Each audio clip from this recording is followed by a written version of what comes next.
وہ اس کو لے کر زندہ دفن کر دیتا تھا، اس کو گڑھا کھود کر زندہ اس کے اوپر مٹی ڈال دیتا تھا۔ یا رسول اللہ، میرے 12 سال تک میرے کوئی اولاد نہیں ہوئے، نہ لڑکا ہوتا تھا نہ لڑکی ہوتی تھی، میں اللہ سے مانگتا رہا۔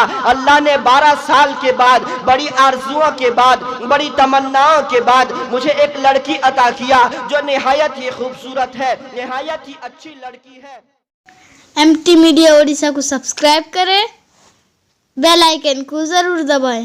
روایت میں آتا ہے وہ شخص گھر کو آتا ہے، گھر کو آنے کے بعد ہر دن اس کا معاملہ یہ تھا، جب گھر کو آتا تھا بیوی اس بچے سے ملتا تھا، بڑی پیار سے ملتا تھا، آتے ہی بچی اس کے گود میں کود جاتی ہے، وہ اس کو بوسہ دیتا ہے، بچی کو سینے میں لگاتا ہے۔ روایت میں آتا ہے وہ ماں باپ کہتا ہے اس بچی کے ذریعے سے میری ساری تکالیف ختم ہو جاتی تھی، لیکن جب اس دن آتا ہے بچی اس کے سامنے آتی ہے، بچی کو دھکا مار دیتا ہے، اندر جاتا ہے، اندر جانے کے بعد ایک کدال لیتا ہے، پھوڑا لیتا ہے زمین میں کھودنے کے لیے، اور بچی سے کہتا ہے چل میں تجھے ماموں کے گھر میں چھوڑ کے آتا ہوں۔ ابو جہل کو پتہ چل گیا ہے اگر تو نہیں جائے گی تو وہ جو ہے آ کر ہمارے گھروں میں آگ لگا دے گا۔ وہ بچی بھی ڈر جاتی ہے، ماں کو کچھ پتہ نہیں ہوتا ہے۔ یہ باپ ایک ہاتھ میں کدال لیتا ہے، دوسرے ہاتھ میں بچی کو پکڑ کر لے کے چلا جاتا ہے، کہتا ہے میں تجھے ماموں گھر کی طرف لے کر جا رہا ہوں۔ چنانچہ روایت میں آتا ہے جب یہ گاؤں سے گزر کر، مکہ کی پہاڑ سے گزر کر قبرستان کی طرف چلا جاتا ہے، وہ بچی پوچھتی ہے ابا جان آپ جنگل کی طرف کیوں جا رہے ہیں؟ ادھر تو میرے ماموں کا گھر نہیں ہے۔ وہ کہتا ہے ہاں میں تجھے ماموں کے گھر لے کر جاتا ہوں۔ میرے دوست بزرگوں، یہ بے رحم باپ، وہ سنگ دل میں پتھر رکھنے والا باپ جب قبرستان کے پاس جاتا ہے، جانے کے بعد قبر میں گڑھا کھودنا شروع کرتا ہے۔ روایت میں آتا ہے بچی کو بھی ساتھ میں کھودتی ہے، باپ جو ہے کدال کے ذریعے گڑھا کھود رہا ہے، بچی جو ہے اپنے کپڑے سے جو ہے مٹی بھر بھر کر اٹھا کر باہر پھینک رہی ہے۔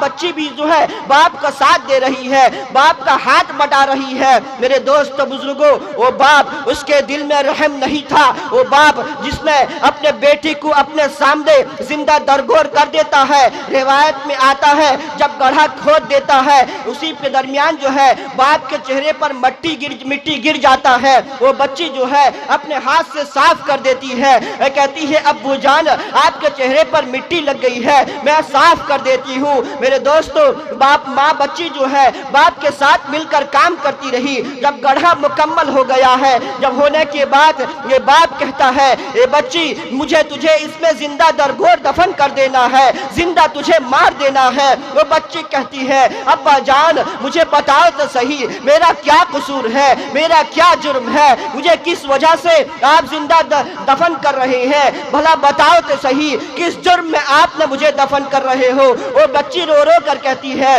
یہ ابا جان اگر آپ مجھے نہیں پرورش کریں گے، آپ مجھے گھر میں نہیں رکھیں گے تو کوئی بات نہیں، میں مکہ کے جنگلات میں رہ کر اپنی زندگی بسر کر لوں گی۔ اگر آپ مجھے کھانا نہیں دیں گے کوئی بات نہیں، میں آپ کا ایک چونی بھی نہیں لوں گی، لیکن آپ مجھے اس طرح دفن مت کریے، آپ مجھے زندہ درگور نہ کیجئے۔ میں آپ کے آج کے بعد سے آپ کے نگاہ سے اس طرح دور ہو جاؤں گی، کبھی آپ کے نگاہ میرے اوپر پڑھے گی نہیں۔ یا وہ کہتی ہے بچی ابا جان مجھے چھوڑ دیجئے۔ بے رحم باپ کے دل میں کوئی رحم نہیں آتا ہے، وہ کہتا ہے نہیں میں تجھے چھوڑ نہیں سکتا۔ روایت میں آتا ہے جب بچی رو رو کر آخر میں یہ کہتی ہے، اللہ کے نبی سے یہ واقعہ بیان کرتا ہے یا رسول اللہ میرے دل میں اس وقت بھی رحم نہیں آیا، لیکن جب بچی کہتی ہے اے باپ اے میرے ابو جان بھلا آپ مجھے جو ہے آنے کے وقت کہہ دیتے کہ میں تمہیں لے کر جا رہا ہوں زندہ زمین میں دفن کرنے کے لیے تو کم سے کم میں اپنی ماں کو آخری سلام کہہ کر آ جاتی۔ میرے دوستو بس اتنا ہی کہنا تھا۔ باپ آپ علیہ السلام کے چہرے سے آنسو بہ گر جاتا ہے اور صحابہ کرام رو رہے ہیں کہ اس باپ پر رحم نہیں آیا۔ روایت میں آتا ہے اس گڑھے پر بچی کو ڈال دیتا ہے، ڈالنے کے بعد اس کے پاؤں کی طرف مٹی ڈالتا ہے، بچی زندگی کی بھیک مانگ رہی ہے۔ ابا جان آپ ایسا حرکت نہ کیجئے، میں آپ کا چہرہ میں آپ کے سامنے کبھی بھی نہیں آؤں گی، آپ سے ایک پیسے بھی نہیں لوں گی، میں مکہ کے جنگلات میں زندگی گزار لوں گی۔ خدا را آپ مجھ پر ظلم نہ کیجئے، آپ کس گناہ سے کس جرم سے میرے اوپر مٹی ڈال رہے ہیں؟ اگر یہ مقصد تھا تو مجھے گھر میں بتا دیتے، میں اپنی ماں کو آخری سلام کہہ کر آ جاتی۔ میرے دوست بزرگوں، روایت میں آتا ہے اللہ کے نبی رو رہے ہیں، صحابہ اکرام رو رہے ہیں۔ وہ کہتا ہے یا رسول اللہ میرے دل پر رحم نہیں آیا، میں مٹی ڈال دیا، مٹی ڈالنے کے بعد اس بچی کو پورا گڑھے میں بند کر دیا۔ بند کرنے کے بعد جب گھر میں آ کر پہنچتا ہوں، پہلے ہی دن میں رات میں وہ بچی میرے خواب میں آتی ہے۔ خواب میں آنے کے بعد روایت میں آتا ہے وہ میرے گریبان کو پکڑ لیتی ہے، پکڑنے کے بعد کہتی ہے ابا جان میرا گریبان ہوگا، میرا ہاتھ ہوگا، تیرا گریبان ہوگا، کل قیامت کے دن رسول اللہ کا محفل ہوگا، کل تجھے حساب دینا پڑے گا۔ وہ بار بار یہ کہہ رہی تھی ابا میرا ہاتھ ہوگا، تیرا گریبان ہوگا، قیامت کے دن رسول اللہ کی مجلس ہوگی، تجھے حساب دینا ہوگا۔ وہ کہتا ہے 40 دن اس طرح گزر گئے، مجھے رات میں ایک پل کی نیند نہیں آتی تھی، میں پریشان تھا، میرے پیر پیر پر کپکپاہٹ طاری تھی۔ 40 دن کے بعد وہ اللہ کے نبی کے دربار میں آتا ہے، آنے کے بعد کہتا ہے یا رسول اللہ مجھ سے اتنا بڑا گناہ ہو گیا ہے کہ آسمان سے بھی بڑا گناہ ہے، یا رسول اللہ زمین سے بھی بڑا گناہ ہے، کیا اس کی معافی مل سکتی ہے؟ اللہ کے نبی رو رہے ہیں، کہتے ہیں واقعتاً تم نے بہت بڑا گناہ کیا ہے، واقعتاً تم نے بہت بڑا گناہ کیا ہے، زمین سے بھی بڑا گناہ کیا ہے، آسمان سے بھی بڑا گناہ کیا ہے۔ لیکن اللہ کے نبی نے فرمایا تجھے معافی ایک شرط پر مل سکتی ہے، اگر تو اللہ کے اسلام کو اسی مجلس میں مجھ پر ایمان لے آتا ہے، اللہ کے وحدانیت کا اقرار کر لیتا ہے، تو اللہ تعالیٰ تیرے آسمان سے بڑے گناہوں کو بھی معاف کر دے گا۔ ان الاسلام یہدم ما کان قبلہ، اللہ نے اعلان کرتا ہے، نبی نے اعلان کیا کہ اسلام جو ہے تمہارے پچھلے سارے گناہوں کو، اگرچہ وہ گناہ آسمان سے لے کر زمین کے فاصلے کے برابر بھی ہو جائے، اگر اسلام قبول کر لو گے، اللہ کے وحدانیت کا اقرار کر لو گے، رسول کے رسالت کا اقرار کر لو گے، تمہارے گناہ معاف ہو جائیں گے۔ وہ اسی وقت کلمہ پڑھ کے نبی کے دستے مبارک پر اسلام قبول کر لیتا ہے۔ اللہ کے نبی نے فرمایا یہ میری رحمت کا حصہ ہے، آج جو ہے تو اتنا بڑا گناہ کیا ہے کہ زمین سے بھی بڑا گناہ، آسمان سے بھی بڑا گناہ، لیکن میری رحمت نے تجھے ڈھانپ دیا ہے، آج تو اس گناہ سے پاک و صاف ہو گیا ہے۔ میرے دوست بزرگوں دیکھیے اللہ کے نبی جو ہے ہر ایک کے لیے رحمت ہے۔ آپ کے آنے سے پہلے بچیوں کو زندہ زرگور دفن کر دیا جاتا تھا، آپ نے آ کر اس جاہلیت کے رسم کو ختم کیا ہے۔ آپ نے فرمایا اولاد لڑکا دینے والا ذات اللہ کی ہے، لڑکی دینے والی ذات اللہ کی ہے۔ یہاں تک مفسرین نے فرمایا یہب لمن یشاء اناثا ویہب لمن یشاء الذکور، اللہ نے کہا لڑکی دینے والی ذات بھی اللہ کی ہے، لڑکا دینے والی ذات بھی اللہ کی ہے۔ مفسرین لکھتے ہیں اللہ نے پہلے لڑکی کا تذکرہ فرمایا ہے کہ اس کے عظمت کو بیان کرنے کے لیے، اس کے رفعت کو بیان کرنے کے لیے حدیث پاک میں آتا ہے جس عورت کی پہلی لڑکی ہوتی ہے وہ برکت والی سمجھی جاتی ہے۔ اللہ کے نبی نے فرمایا جس عورت نے 2 بچیوں کی پرورش کر کے ان کا نکاح کرا دیتی ہے، کل قیامت کے دن اس کے والدین میرے ساتھ ہوں گے۔ میرے دوستو یہ عورتوں کو عزت ملی ہے تو اسلام کی وجہ سے ملی ہے، آپ کے آنے کی بات ملی ہے۔ اللہ نے آپ کے آنے کے بعد عورتوں کو عزت عطا کیا ہے، عورتوں کو مقام عطا کیا ہے، ورنہ آپ کے آنے سے پہلے عورتوں کو جو ہے جنسی خواہشات کی تکمیل کے لیے استعمال کیا جاتا تھا۔ یہاں تک کہ اس وقت جو ہے 2 سپر پاور روس و ایران کی تھی، وہ عورتوں کو صرف اپنی جنسی خواہشات کے لیے استعمال کرتے تھے۔ اللہ نے آ کر ان تماموں کو ختم کیا، اللہ کے نبی نے ان تمام جاہلیت کے رسوم کو مٹایا کہ نہیں، عورت اگر ماں ہے اس کے قدموں کے نیچے جنت ہے، اگر بہن ہے وہ تیری آبرو ہے، اگر تیری بیٹی ہے وہ تیری عزت ہے، تجھے ہر حال میں اس کے ساتھ اچھا معاملہ کرنا ہوگا۔ میری دوستو آپ کی رحمت سے لڑکیوں نے بھی حصہ پایا۔ آپ اس کائنات کے ہر ایک جہاں کے لیے رحمت ہیں، آپ مزدوروں کے لیے بھی رحمت ہیں، آپ جانوروں کے لیے بھی رحمت ہیں، آپ عورتوں کے لیے بھی رحمت ہیں۔ اللہ نے ایسے نبی کو ہمارے پاس بھیجا ہے۔ اللہ قرآن میں اعلان کر رہا ہے، لَقَدْ مَنَّ اللَّهُ عَلَى الْمُؤْمِنِينَ إِذْ بَعَثَ فِيهِمْ رَسُولًا۔ اے لوگو، میں نے بہت ساری چیزوں کو دنیا میں پیدا کیا، زمین کو پیدا کیا، آسمان کو پیدا کیا، چاند و سورج کو پیدا کیا، احسان نہیں جتلایا۔ آسمان کو بنایا، احسان نہیں جتلایا، زمین کو بنایا، احسان نہیں جتایا۔ 1,24,000 انبیاء کرام علیہ السلام کو بھیجا، احسان نہیں جتایا۔ بنو اسرائیل کے انبیاء کو نبوت عطا کی، احسان نہیں جتلایا۔ انجیل اتارا، احسان نہیں جتلایا۔ زبور اتارا، احسان نہیں جتلایا۔ میرے دوستو، صحیفے اتارے گئے، احسان نہیں جتلایا۔ لیکن اللہ جب اپنے محبوب کے تخلیق کی باری آتی ہے، اللہ قرآن پاک میں اعلان کرتا ہے، لَقَدْ مَنَّ اللَّهُ عَلَى الْمُؤْمِنِينَ إِذْ بَعَثَ فِيهِ رَسُولًا۔ اے لوگو، میں نے تم کو محمد کو تمہارے پاس بھیج کر میں تم پر احسان جتلا رہا ہوں، اس لیے کہ میں ایک ایسی ہستی کو بھیج رہا ہوں، ایک ایسی چیز کو بھیج رہا ہوں جو میرے خزانے میں بھی ایک تھا، میں اس کو تمہارے پاس بھیجا ہوں، تو احسان نہیں جتلاؤں گا تو کیا کروں گا؟ یہاں تک کتابوں میں لکھا ہے، محمد کے صورت کو بنانے کے بعد وہ ڈھانچہ کو توڑ دیا گیا ہے کہ بعد میں آپ کی شکل و صورت کے کسی انسان کو بنایا نہیں جائے گا۔ آپ قیامت تک امت کے لیے رحمت ہیں، آپ ہر ایک کے لیے رحمت ہیں، ہر ایک کے لیے نبی ہیں۔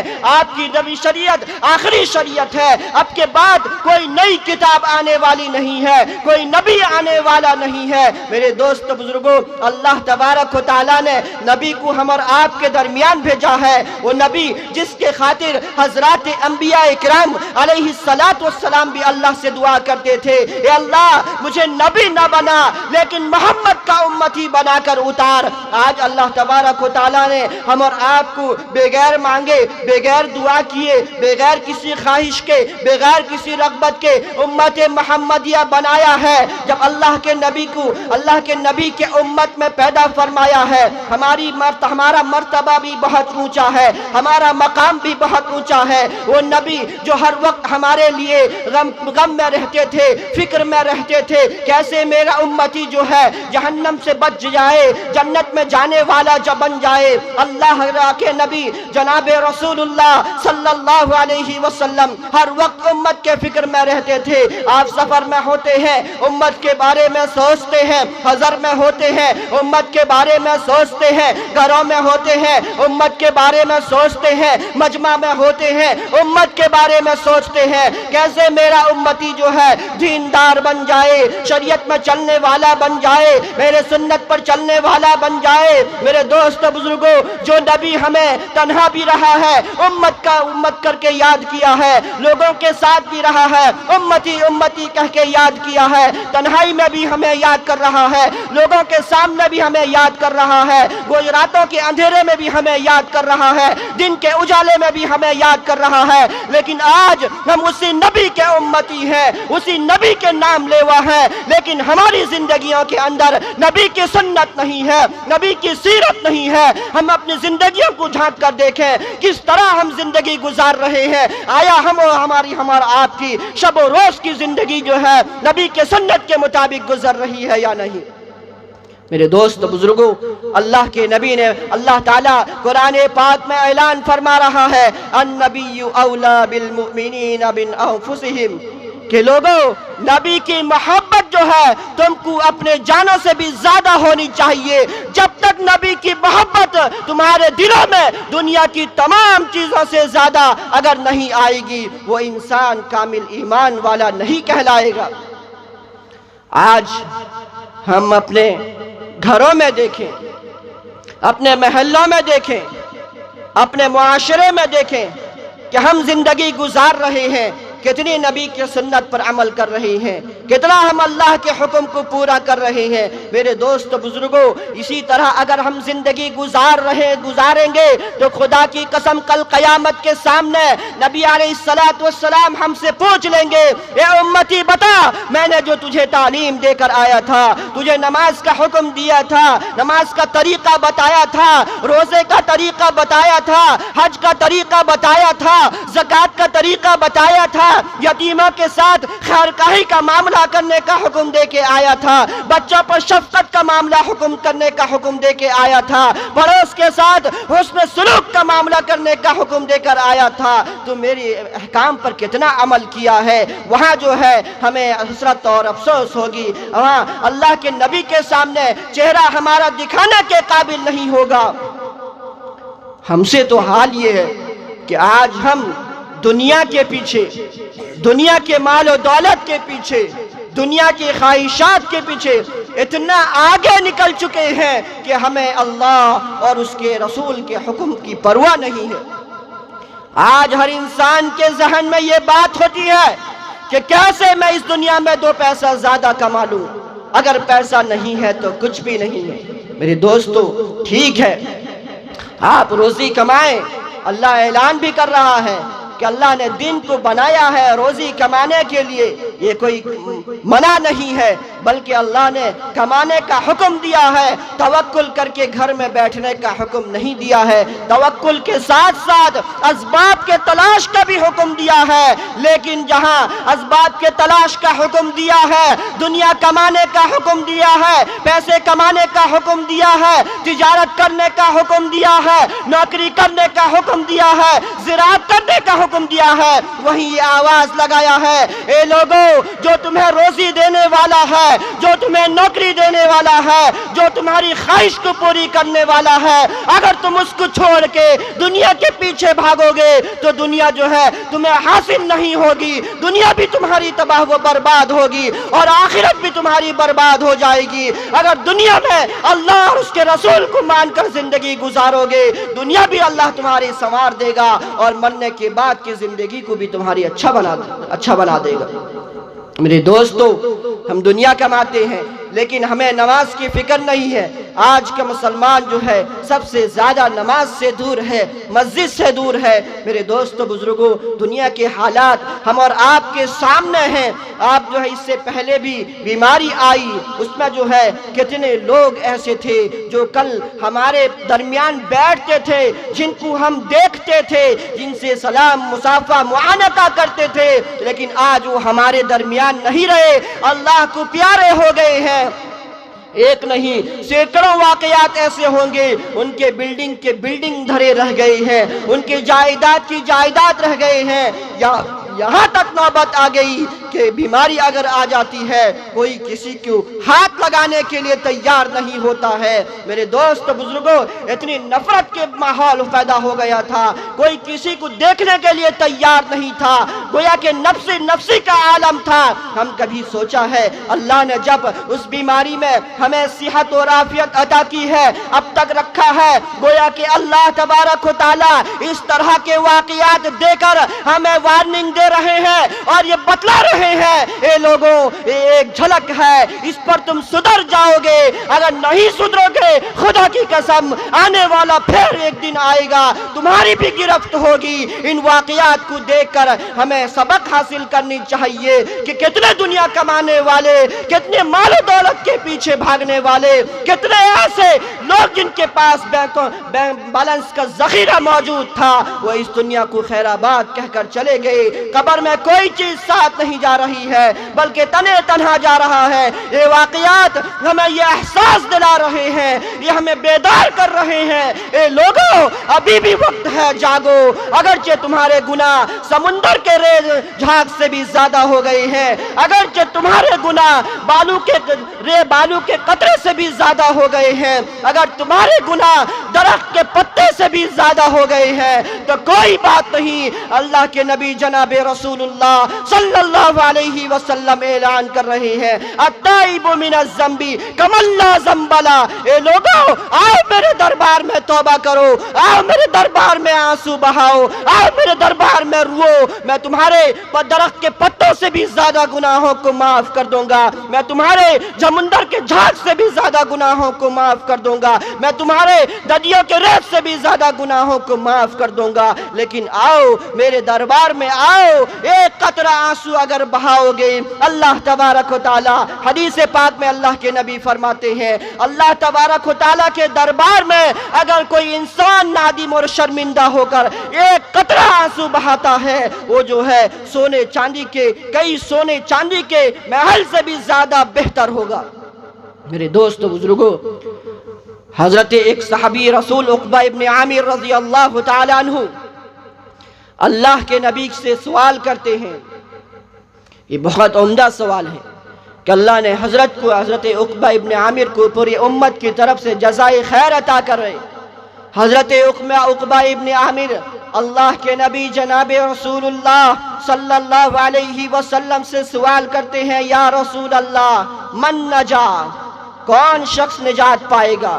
میرے دوستو، ہر ایک کی خواہش ہوتی ہے، ہر ایک اس دنیا میں جو نماز پڑھتا ہے، روزہ رکھتا ہے، زکوٰۃ دیتا ہے، حج کرتا ہے، اعمال صالحہ کرتا ہے، صرف مقصد کیا ہے؟ کل قیامت کے دن ہمیں نجات مل جائے، ہمیں جو ہے نامہ اعمال ہمارے دائیں ہاتھ میں مل جائے۔ اللہ کے نبی سے حضرت عقبہ ابن عامر سوال کرتے ہیں، من نجا یا رسول اللہ، یا رسول اللہ کون نجات پائے گا؟ حضرت عقبہ ابن عامر جو ہے تین چیزوں کا ذکر کیے، صرف میں اس موضوع کے مناسبت سے ایک ہی چیز ذکر کروں گا۔ حضرت عقبہ ابن عامر نے فرمایا، اللہ کے نبی نے فرمایا، یہ عقبہ ابن عامر وہ شخص نجات پائے گا، وَابْكِيكَ عَلَىٰ خَطِيَّتِكَ، وہ شخص جو دن و رات گناہوں میں مشغول رہتا تھا، ہر آن ہر لمحہ گناہ کرتا تھا، لیکن مرنے سے پہلے اللہ کے دربار میں آ کر سجدہ ریز ہو کر آنسو بہا دیتا ہے۔ اللہ کے نبی نے فرمایا جب اس کے گناہ معاف ہو جائیں گے تو فلاں شخص نجات پا جائے گا۔ وَابْكِيكَ عَلَىٰ خَطِيَّتِكَ، جو اپنے گناہوں پر نادم اور شرمندہ ہو اور اپنے اللہ کے دربار میں آ کر آنسو بہائے۔ میرے دوستو بزرگوں، ہر انسان سے گناہ ہوتا ہے، کوئی کتنا بڑا ولی ہو جائے، کوئی کتنا بڑا متقی ہو جائے، یہ دعویٰ نہیں کر سکتا کہ ہم گناہوں سے محفوظ ہیں، ہم گناہوں سے پاک و صاف ہیں۔ ہر ایک سے گناہ ہوتا ہے، ہم سے بھی گناہ کا صدور ہوتا ہے، آپ سے بھی گناہ کا صدور ہوتا ہے، لیکن بہترین گناہگار وہ ہے جس سے گناہ کا صدور ہونے کے بعد، گناہ کا ارتکاب کرنے کے بعد اللہ کے دربار میں آ کر گریہ وزاری کر کے معافی تلافی کر لیتا ہے، رو کر گڑ گڑا کر آ کے اس کی تلافی کر لیتا ہے۔ اللہ تعالیٰ اس کو ایسا بنا دیتا ہے جیسا کہ اس کو اس کی ماں نے ابھی جنا ہے۔ میرے دوست بزرگوں، لیکن شرط یہ ہے ہمیں رب کے پاس آنا ہے، رب کے دربار میں جو ہے جھکنا پڑے گا۔ آپ کے رب کے علاوہ آپ کو کوئی ایسا در نہیں ملے گا جہاں آپ کو کامیابی مل سکتی ہے، لیکن آج ہم اسی در کو چھوڑ چکے ہیں، نبی کے تعلیمات کو چھوڑ چکے ہیں۔ آج ہماری زندگیوں سے سنت نکلتے ہوئے جا رہا ہے، ہمیں سنت کی کوئی فکر نہیں ہوتی ہے۔ میرے دوست بزرگوں، اسی طرح اگر ہم زندگی گزاریں گے تو آنے والا دن جو ہے ہمارے لیے اور بھی خطرناک ہوگا۔ ہمیں جو ہے حسرت اور افسوس آخری وقت میں ہوگی کہ کاش کہ ہم جو ہے دنیا میں نماز پڑھ لیتے، کاش کہ ہم دنیا میں روزہ رکھ لیتے، کاش ہم دنیا میں زکوٰۃ دے دیتے، کاش ہم دنیا میں مرکز لوم پر کچھ تعاون کر دیتے، وہاں کے علماء سے محبت رکھ لیتے، دینی باتوں پر عمل کر دیتے، یتیموں کی مدد کر دیتے، بچوں پر رحم فرما دیتے، تو کل قیامت کے دن ہمیں اور آپ کو جو ہے نامہ اعمال داہنے ہاتھ میں عطا کیا جائے گا۔ میرے دوست بزرگوں، جو نبی ہمارے لیے ہر لمحہ ہر وقت سوچتا رہتا تھا میرا امتی کیسے نجات پا جائے، ایک واقعہ بتاتا ہوں، آپ کو اندازہ ہو جائے گا نبی ہمارے بارے میں کتنا سوچتے تھے۔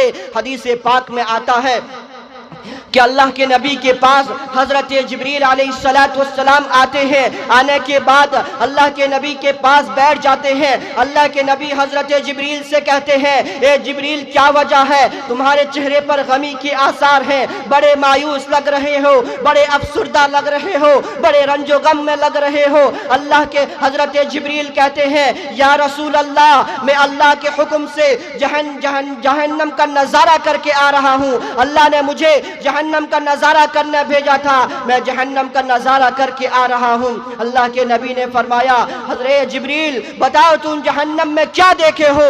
اللہ کے نبی فرماتے ہیں یا رسول اللہ, حضرت جبریل کہتے ہیں یا رسول اللہ جہنم میں 7 درجے ہوں گے, جس میں سے سب سے نیچے درجے پر منافقین کا ٹھکانہ ہوگا, اس کے اوپر درجے پر مشرکوں کا ٹھکانہ ہوگا, اس کے اوپر درجے پر بت پرستوں کا ٹھکانہ ہوگا, اس کے اوپر درجے پر یہودیوں کا ٹھکانہ ہوگا, چھٹے درجے میں جو ہے عیسائیوں کا ٹھکانہ ہوگا. اللہ کے نبی کو جب چھٹے مرحلے کو بیان فرما دیتے ہیں, حضرت جبریل خاموش ہو جاتے ہیں. کہتے ہیں اللہ کے نبی اے جبریل بتاؤ 7ویں مرحلے پر 7ویں منزل میں کون لوگ ہوں گے. حضرت جبریل کہتے ہیں یا رسول اللہ 7ویں درجے میں آپ کے امت کے وہ گنہگار ہوں گے جو دنیا میں گناہ کیے اور توبہ کیے بغیر دنیا سے چلے گئے. 7ویں درجے کے جہنم میں آپ کے امت کے گنہگار ہوں گے. اللہ کے نبی جب سنتے ہیں کہ میرے امت کا گنہگار بھی جہنم میں جائے گا, حدیث پاک میں آتا ہے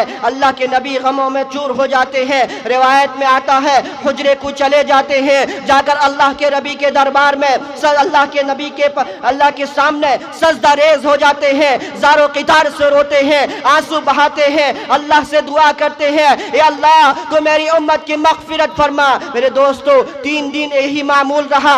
آپ مسجد آتے ہیں, نماز پڑھ کے فوراً حجرے میں چلے جاتے ہیں, نہ صحابہ سے بات کرتے ہیں نہ کسی سے بات چیت کرتے ہیں. حضرت ابو بکر پریشان, آپ حضرت ابو بکر دروازے پر 3 دن کے بعد جاتے ہیں, دستک دیتے ہیں, کوئی اجازت نہیں ملتی ہے. عمر فاروق آتے ہیں, دستک دیتے ہیں, کوئی اجازت نہیں ملتی ہے. حضرت علی کو کہا جاتا ہے, حضرت علی فاطمہ کو بھیجتی ہے, فاطمہ آ کر دروازہ دستک دیتی ہے اے اللہ کے نبی کیا وجہ ہے, آپ 3 دن ہو گئے ہیں آپ صحابہ سے ملتے نہیں ہیں, صحابہ پریشان ہیں. حضرت علی حضرت فاطمہ جو آپ کی لخت جگر ہے, آپ کی نور نظر ہے, اللہ کے نبی بتاتے ہیں اے فاطمہ حال یہ ہوا ہے کہ جبریل آئے تھے, مجھے بتائے کہ میرے امت کے لوگ جہنم کے 7ویں درجے پر ہوں گے. مجھے یہ گوارا نہیں ہے کہ میرے امت کے ایک بھی فرد جو ہے جہنم میں چلا جائے. بس اتنا ہی کہنا تھا. اللہ کے نبی سجدے میں چلے جاتے ہیں, روتے ہیں, گریہ و زاری کرتے ہیں. غیب سے آواز آتی ہے, جبریل یہ قرآن پاک کی آواز, ایک قرآن پاک کی آیت کو لے کر آتے ہیں وَلَسَوْفَ يُعْتِيكَ رَبُّكَ فَتَرْضَىٰ. اے محمد آپ سر اٹھائیے, آپ کے رب تو آپ سے وعدہ کر رہا ہے آپ کو اتنا عطا کرے گا, آپ کو اتنا عطا کرے گا فَتَرْضَىٰ, جس سے آپ خوش ہو جائیں گے. روایت میں آتا ہے حضرت فاطمہ سے اللہ کے نبی فرماتے ہیں اے فاطمہ سن, میں اس وقت تک خوش نہیں ہوں گا جب تک کہ میرے امت کا ایک فرد بھی جو ہے جہنم سے نکل کر جنت میں نہ چلا جائے. اگر ایک فرد بھی جہنم میں رہ گیا ہوگا میں اللہ سے راضی نہیں ہوں گا, بلکہ اس وقت تک مجھے خوشی نہیں ہوگی جب سارے لوگ جہنم سے نکل کر جنت میں چلے جائیں گے, میں اس وقت خوش ہو جائیں گا. اللہ نے وعدہ کیا ہے مجھے خوش کرنے کا, جب میرے امت کے سارے لوگ جہنم سے چلے جائیں گے میں خوش ہو جاؤں گا. آج ہم اسی نبی کے نام لیوا ہیں, اسی نبی کے امتی ہیں. ہم اپنی زندگیوں کو دیکھیں کہ کس طرح زندگی گزار رہے ہیں. اللہ تبارک و تعالیٰ سے دعا کیجئے کہ اللہ تعالیٰ ہم اور آپ کو جو ہے سنت و شریعت کے مطابق زندگی گزارنے کی توفیق عطا فرمائے, اور خصوصاً نماز باجماعت ادا کرنے کی توفیق عطا فرمائے. اس وقت سب سے اہم عبادت ہم اور سب سے زیادہ مسلمان کوتاہی اسی میں کرتا ہے کہ نماز میں جو ہے سب سے زیادہ لاپرواہی. اگر اسی نماز میں لاپرواہی ہوگی تو دیگر امور میں جو آہستہ آہستہ بے برکتی پیدا ہوتے ہوئے چلا جائے گا. اسی لیے اللہ سے دعا کیجئے اللہ تعالی ہم تماموں کو باجماعت 5 وقت نماز پڑھنے کی توفیق عطا فرمائے. وآخر دعوانا ان الحمدللہ رب العالمین. اگر ویڈیو اچھی لگی تو لائک کریں اور تمام دوستوں کو شیئر کریں.